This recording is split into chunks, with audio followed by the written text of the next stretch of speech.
Hello जय हिंद साथियों, स्वागत करता हूँ आज के सामान्य ज्ञान के इस नए वीडियो में। आज की इस वीडियो में हम लोग देखेंगे सामान्य ज्ञान के टॉप 40 ऐसे जीके क्वेश्चन जो आप सभी के आने वाले बिहार पुलिस एग्जाम के लिए वेरी मोस्ट इंपॉर्टेंट होने वाले हैं और आप सभी क्लास बिल्कुल मिस नहीं करना है और प्रैक्टिस सेट जरूर लगाइएगा। चलिए क्वेश्चन नंबर 1 की ओर बढ़ेंगे। क्वेश्चन नंबर 1 में पूछा जा रहा है, बिहार में आज़ाद दास्ता का गठन किस आंदोलन के दौरान हुआ था। बिहार में आज़ाद दास्ता का गठन किस आंदोलन के दौरान हुआ था। तो आपको याद रखना है किस आंदोलन के दौरान हुआ था, तो भारत छोड़ो आंदोलन के दौरान। बिहार में आज़ाद दास्ता का गठन किस आंदोलन के दौरान हुआ था, तो याद रखना है भारत छोड़ो आंदोलन। क्वेश्चन नंबर 1 का भी बिल्कुल सही जवाब हो जाएगा। चलिए क्वेश्चन नंबर 2 की ओर बढ़ेंगे। क्वेश्चन नंबर 2 में पूछा जा रहा है, बिहार के किस जिले में पाइराइट्स का सर्वाधिक भंडार पाया जाता है। बिहार के किस जिले में पाइराइट्स का सर्वाधिक भंडार पाया जाता है। तो याद रखना सर्वाधिक भंडार कहाँ पाया जाता है पाइराइट्स का, तो रोहतास में। क्वेश्चन नंबर 2 का सी बिल्कुल सही जवाब हो जाएगा, रोहतास। चलिए क्वेश्चन नंबर 3 की ओर बढ़ेंगे। क्वेश्चन नंबर 3 में पूछा जा रहा है, सिखों के 10वें गुरु गुरु गोविंद सिंह का जन्म पटना में किस वर्ष हुआ था। सिखों के 10वें गुरु गुरु गोविंद सिंह का पटना में जन्म किस वर्ष हुआ था। तो आपको याद रखना है किस वर्ष हुआ था, 1666 ईस्वी को हुआ था। क्वेश्चन नंबर 3 का बी बिल्कुल सही जवाब हो जाएगा, 1666 ईस्वी। चलिए क्वेश्चन नंबर 4 की ओर बढ़ेंगे। क्वेश्चन नंबर 4 में पूछा जा रहा है, बिहार का राजकीय मछली किसे घोषित किया गया है। तो बिहार का राजकीय मछली जो है किसे घोषित किया गया है, तो याद रखना है मांगुर को। क्वेश्चन नंबर 4 का सी बिल्कुल सही जवाब हो जाएगा, मांगुर। चलिए क्वेश्चन नंबर 5 की ओर बढ़ेंगे। क्वेश्चन नंबर 5 में पूछा जा रहा है, मगध की प्रथम राजधानी कौन सी थी। तो मगध की प्रथम राजधानी कौन सी थी, याद रखना है गिरिवर्ज राजगिरी। क्वेश्चन नंबर 5 का सी बिल्कुल सही जवाब हो जाएगा। चलिए क्वेश्चन नंबर 6 की ओर बढ़ेंगे। क्वेश्चन नंबर 6 में पूछा जा रहा है, बिहार में स्वराज दल का गठन किसकी अध्यक्षता में हुआ था। बिहार में स्वराज दल का गठन किसकी अध्यक्षता में हुआ था। तो आपको याद रखना है नारायण प्रसाद की अध्यक्षता में हुआ था। क्वेश्चन नंबर 6 का सी बिल्कुल सही जवाब हो जाएगा। चलिए क्वेश्चन नंबर 7 की ओर बढ़ेंगे। क्वेश्चन नंबर 7 में पूछा जा रहा है, बिहार के किस जिले में सोमेश्वर की पहाड़ी स्थित है। बिहार के किस जिले में सोमेश्वर की पहाड़ी स्थित है। याद रखना है पश्चिमी चंपारण। क्वेश्चन नंबर 7 का बी बिल्कुल सही जवाब हो जाएगा, पश्चिमी चंपारण। चलिए क्वेश्चन नंबर 8 की ओर बढ़ेंगे। क्वेश्चन नंबर 8 में पूछा जा रहा है, बिहार में बलथर मिट्टी का विस्तार क्षेत्र क्या है। तो बिहार में बलथर मिट्टी का विस्तार क्षेत्र क्या है, याद रखना है आप सभी को, बलथर मिट्टी का विस्तार क्षेत्र है कैमूर की पहाड़ियों के पास।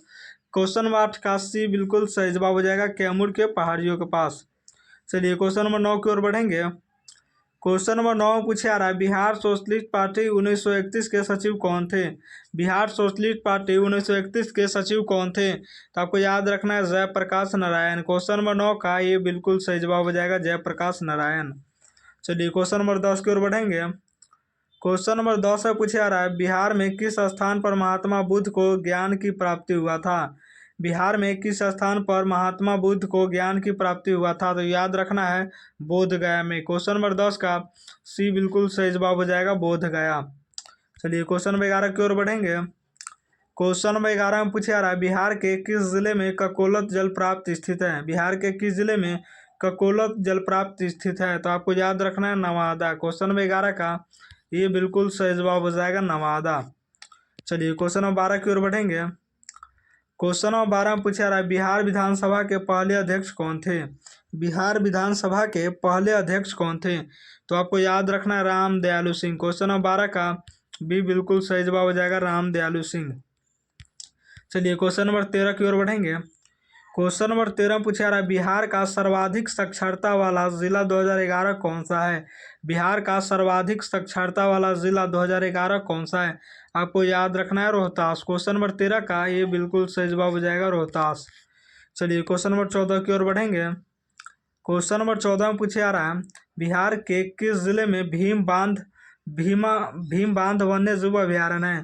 बिहार के किस जिले में भीम बांध वन्य जीव अभयारण्य स्थित है और वन्य जीव अभयारण्य है। याद रखना है मुंगेर में। बिहार के किस जिले में भीम बांध वन्य जीव अभयारण्य है, तो याद रखना है मुंगेर। क्वेश्चन नंबर 14 का भी बिल्कुल सही जवाब हो जाएगा। चलिए क्वेश्चन नंबर 15 की ओर बढ़ेंगे।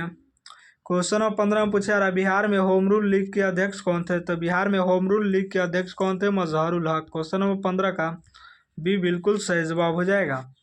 चलिए क्वेश्चन नंबर 16 की ओर बढ़ेंगे। क्वेश्चन नंबर 16 में पूछा रहा है, किस वर्ष बिहार में भोजपुरी को संवैधानिक दर्जा देने की मांग के लिए आंदोलन हुआ? किस वर्ष बिहार में भोजपुरी को संवैधानिक दर्जा देने की मांग के लिए आंदोलन हुआ? तो याद रखना है 1968 में आंदोलन हुआ था। क्वेश्चन नंबर 16 का ये बिल्कुल सही जवाब हो जाएगा। चलिए क्वेश्चन नंबर 17 की ओर बढ़ेंगे। क्वेश्चन नंबर 17 में पूछा रहा है, बिहार का राजकीय चिन्ह क्या है? तो बिहार का राजकीय चिन्ह क्या है? आपको याद रखना है बोधि वृक्ष। क्वेश्चन नंबर 17 का भी बिल्कुल सही जवाब हो जाएगा बोधि वृक्ष। चलिए क्वेश्चन नंबर 18 की ओर बढ़ेंगे। क्वेश्चन नंबर 18 में पूछा रहा है, बिहार में रबर डैम का निर्माण किस नदी पर हुआ है? बिहार में रबर डैम का निर्माण किस नदी पर हुआ है? तो आपको याद रखना है किस नदी पर हुआ है? फाल्गु नदी पर। क्वेश्चन नंबर 18 का भी बिल्कुल सही जवाब हो जाएगा। चलिए क्वेश्चन नंबर 19 की ओर बढ़ेंगे। क्वेश्चन नंबर 19 से पूछा रहा है, बिहार में चंपारण कृषि कानून कब पारित हुआ? बिहार में चंपारण कृषि कानून जो है कब पारित हुआ? तो आपको याद रखना है कब पारित हुआ? 1918 में। क्वेश्चन नंबर 19 का भी बिल्कुल सही जवाब हो जाएगा। चलिए क्वेश्चन नंबर 20 की ओर बढ़ेंगे। क्वेश्चन नंबर 20 से पूछा रहा है, बिहार का एकमात्र राष्ट्रीय उद्यान वाल्मीकि नेशनल पार्क किस जिले में है? बिहार का एकमात्र राष्ट्रीय उद्यान वाल्मीकि नेशनल पार्क किस जिले में है? तो आपको याद रखना है पश्चिमी चंपारण। क्वेश्चन नंबर 20 का भी बिल्कुल सही जवाब हो जाएगा पश्चिमी चंपारण। चलिए क्वेश्चन नंबर 21 की ओर बढ़ेंगे। क्वेश्चन नंबर 21 से पूछा रहा है, बिहार में सीता माता की विश्व की सबसे ऊंची प्रतिमा कहाँ बन रही है? बिहार में सीता माता की विश्व की सबसे ऊंची प्रतिमा कहाँ बन रही है? तो आपको याद रखना है सीतामढ़ी में।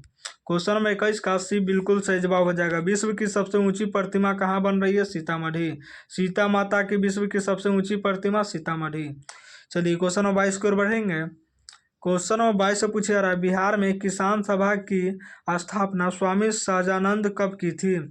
बिहार में किसान सभा की स्थापना स्वामी सहजानंद ने कब की थी? तो याद रखना सहजानंद ने कब की थी? तो आपको याद रखना है 1929 ईस्वी को। क्वेश्चन नंबर 22 का सी बिल्कुल सही जवाब हो जाएगा 1929 ईस्वी को। चलिए क्वेश्चन नंबर 23 की ओर बढ़ेंगे। क्वेश्चन नंबर 23 से पूछा रहा है, बिहार में विक्रमशिला गंगेर डॉल्फिन अभयारण्य कहाँ स्थित है? बिहार में विक्रमशिला गंगेर डॉल्फिन अभयारण्य जो है कहाँ स्थित है? आपको याद रखना है भागलपुर में स्थित है। क्वेश्चन नंबर 23 का सी बिल्कुल सही जवाब हो जाएगा। चलिए क्वेश्चन नंबर 24 की ओर बढ़ेंगे। क्वेश्चन नंबर 24 से पूछा रहा है, बिहार का वह जिला जो पश्चिम बंगाल और नेपाल दोनों से सीमा बनता है? बिहार का वह जिला जो पश्चिम बंगाल और नेपाल दोनों से सीमा बनता है? तो याद रखना है किशनगंज जो है दोनों सीमा से बनता है। क्वेश्चन नंबर 24 का सी बिल्कुल सही जवाब हो जाएगा। चलिए क्वेश्चन नंबर 25 की ओर बढ़ेंगे। क्वेश्चन नंबर 25 से पूछा रहा है, बिहार की पहली आधुनिक चीनी मिल मढ़ौरा में कब स्थापित हुई? बिहार की पहली आधुनिक चीनी मिल मढ़ौरा में कब स्थापित हुई?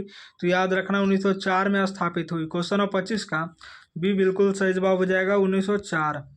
चलिए क्वेश्चन नंबर 26 की ओर बढ़ेंगे। क्वेश्चन नंबर 26 में पूछा जा रहा है, बिहार में घोड़ा कटोरा झील कहाँ स्थित है? बिहार में घोड़ा कटोरा झील कहाँ स्थित है? तो आपको याद रखना राजगीर में। बिहार में घोड़ा कटोरा झील कहाँ स्थित है? तो याद रखना राजगीर। क्वेश्चन नंबर 26 का भी बिल्कुल सही जवाब हो जाएगा। चलिए क्वेश्चन नंबर 27 की ओर बढ़ेंगे। क्वेश्चन नंबर 27 से पूछा जा रहा है, बिहार में तेल शोधक कारखाना ऑयल रिफाइनरी कहाँ है? बिहार में तेल शोधक कारखाना ऑयल रिफाइनरी कहाँ है? तो आपको याद रखना ऑयल रिफाइनरी कहाँ है? बरौनी में। क्वेश्चन नंबर 27 का भी बिल्कुल सही जवाब हो जाएगा। चलिए क्वेश्चन नंबर 28 की ओर बढ़ेंगे। क्वेश्चन नंबर 28 से पूछा जा रहा है, बिहार में सदाकत आश्रम की स्थापना किसने की थी? तो बिहार में सदाकत आश्रम की स्थापना किसने की थी? मजहरुल हक ने। क्वेश्चन नंबर 28 का भी बिल्कुल सही जवाब हो जाएगा। चलिए क्वेश्चन नंबर 29 की ओर बढ़ेंगे। क्वेश्चन नंबर 29 से पूछा रहा है, बिहार में अनुशीलन समिति की शाखा किसने खोली थी? बिहार में अनुशीलन समिति की शाखा किसने खोली थी? आपको याद रखना सचिंदर नाथ सान्याल ने। बिहार में अनुशीलन समिति की शाखा किसने खोली थी? सचिंदर नाथ सान्याल। क्वेश्चन नंबर 29 का ये बिल्कुल सही जवाब हो जाएगा। चलिए क्वेश्चन नंबर 30 की ओर बढ़ेंगे। क्वेश्चन नंबर 30 से पूछा जा रहा है, बिहार की कौन सी नदी अपना मार्ग बदलने के लिए कुख्यात है? बिहार की कौन सी नदी अपना मार्ग बदलने के लिए कुख्यात है? तो आपको याद रखना है कोसी नदी। क्वेश्चन नंबर 30 का भी बिल्कुल सही जवाब हो जाएगा कोसी नदी। चलिए क्वेश्चन नंबर 31 की ओर बढ़ेंगे। क्वेश्चन नंबर 31 से पूछा जा रहा है, बिहार में थारू जनजाति मुख्य रूप से कहाँ पाई जाती है? बिहार में थारू जनजाति मुख्य रूप से कहाँ पाई जाती है? तो याद रखना उत्तर पश्चिमी बिहार में। क्वेश्चन नंबर 31 का बी बिल्कुल सही जवाब हो जाएगा, उत्तर पश्चिमी बिहार। चलिए क्वेश्चन नंबर 32 की ओर बढ़ेंगे। क्वेश्चन नंबर 32 से पूछा जा रहा है बिहार में बिहार दिवस किस तिथि को मनाया जाता है? तो बिहार में बिहार दिवस जो है किस तिथि को मनाया जाता है? 22 मार्च को। क्वेश्चन नंबर 32 का बी बिल्कुल सही जवाब हो जाएगा, 22 मार्च।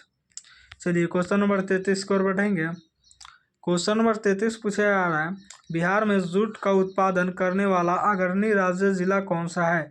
बिहार में जूट का उत्पादन करने वाला अग्रणी जिला कौन सा है? तो आपको याद रखना है पूर्णिया। बिहार में जूट का उत्पादन करने वाला अग्रणी जिला कौन सा है? पूर्णिया। क्वेश्चन नंबर 33 का बी बिल्कुल सही जवाब हो जाएगा। चलिए क्वेश्चन नंबर 34 की ओर बढ़ेंगे।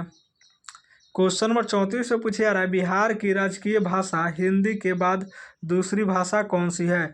बिहार की राजकीय भाषा हिंदी के बाद दूसरी भाषा कौन सी है? तो आपको याद रखना है उर्दू। दूसरी भाषा कौन सी है? उर्दू। क्वेश्चन नंबर 34 का बी बिल्कुल सही जवाब हो जाएगा। चलिए क्वेश्चन नंबर 35 की ओर बढ़ेंगे। क्वेश्चन नंबर 35 से पूछा जा रहा है विक्रमशिला विश्वविद्यालय की स्थापना किस पाल शासक ने की थी? विक्रमशिला विश्वविद्यालय की स्थापना किस पाल शासक ने की थी? तो आपको याद रखना है धर्मपाल ने। क्वेश्चन नंबर 35 का भी बिल्कुल सही जवाब हो जाएगा, धर्मपाल। चलिए क्वेश्चन नंबर 36 की ओर बढ़ेंगे। क्वेश्चन नंबर 36 से पूछा जा रहा है बिहार में अग्निशह मिट्टी फायर क्ले कहाँ पाई जाती है? बिहार में अग्निशह मिट्टी फायर क्ले कहाँ पाई जाती है? तो आपको याद रखना है फायर क्ले कहाँ पाई जाती है? भागलपुर में। क्वेश्चन नंबर 36 का ये बिल्कुल सही जवाब हो जाएगा। चलिए क्वेश्चन नंबर 37 की ओर बढ़ेंगे। क्वेश्चन नंबर 37 से पूछा जा रहा है बिहार विधानसभा के पहले मुस्लिम अध्यक्ष कौन थे? बिहार विधानसभा के पहले मुस्लिम अध्यक्ष कौन थे? तो आपको याद रखना है अब्दुल बारी। बिहार विधानसभा के पहले मुस्लिम अध्यक्ष कौन थे? अब्दुल बारी। क्वेश्चन नंबर 37 का ये बिल्कुल सही जवाब हो जाएगा। चलिए क्वेश्चन नंबर 38 की ओर बढ़ेंगे। क्वेश्चन नंबर 38 से पूछा जा रहा है बिहार में फ्लोटिंग सोलर पावर प्लांट कहाँ लगाया गया है? बिहार में फ्लोटिंग सोलर पावर प्लांट कहाँ लगाया गया है? तो आपको याद रखना दरभंगा। क्वेश्चन नंबर 38 का ये बिल्कुल सही जवाब हो जाएगा, दरभंगा में। चलिए क्वेश्चन नंबर 39 की ओर बढ़ेंगे। क्वेश्चन नंबर 39 से पूछा जा रहा है बराबर की पहाड़ियों में स्थित गुफाएं किस काल की है? बराबर की पहाड़ियों में स्थित गुफाएं जो है किस काल की है? तो आपको याद रखना है मौर्य काल की। क्वेश्चन नंबर 40 का भी बिल्कुल सही जवाब हो जाएगा। चलिए क्वेश्चन नंबर 40 की ओर बढ़ेंगे। क्वेश्चन नंबर 40 से पूछा जा रहा है बिहार में शराबबंदी कानून कब से पूर्णतः प्रभावी हुआ? बिहार में शराबबंदी कानून कब से पूर्णतः प्रभावित हुआ? तो आपको याद रखना है 5 अप्रैल 2016 से प्रभावित हुआ। क्वेश्चन नंबर 40 का भी बिल्कुल सही जवाब हो जाएगा।